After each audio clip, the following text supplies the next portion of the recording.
for the first time, he suggested pretty strongly, if you read the transcript, that what had caused his throat cancer was oral sex.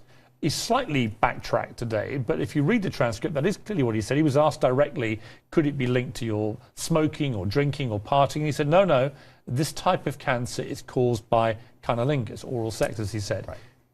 Is he right? Well, he may be right. I mean, about 70% of the new cancers, oropharyngeal, tonsillar, back of the tongue, are actually caused by, the HPV virus that people acquire through oral sex. In the old days, it was primarily alcohol and cigarettes, but they seem to occur in the front of the mouth, the tongue, the cheeks. This is a special, increasing, very scary new type of cancer because of the prevalence of oral sex in this country, or any country. And the good news is that it's a little easier to treat.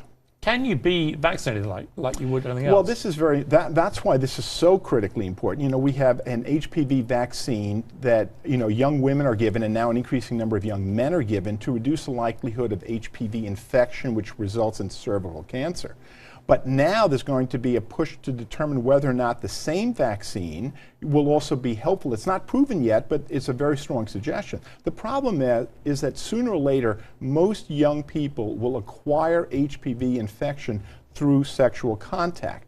90% will clear it, so nothing really happens. But the small number that are unlucky enough to have, let's say, HPV 16, one of the 40 to 100 different variants that are associated with cancer, they're going to be in trouble. Now, the problem is that, with oral cancer, there are no symptoms. You don't even know you have this. And the latency period, the time from the acquisition of this virus to the time that you actually get sick, could be 15 to 30 years. So if Mr. Douglas did acquire this, it could have been 15 to 30 years ago.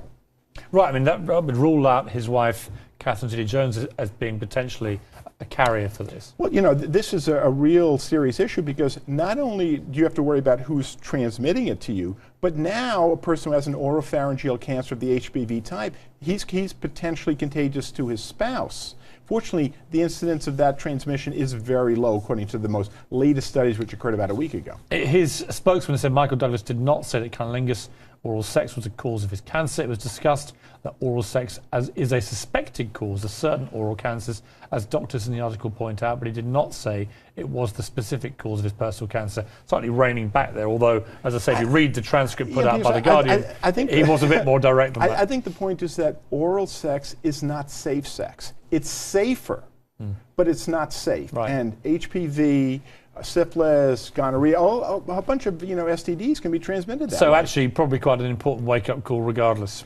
Well, absolutely, and HPV really can become an epidemic, by the year 2020, if this turns out to really be a true issue with HPV. So we should applaud Michael Douglas for raising it.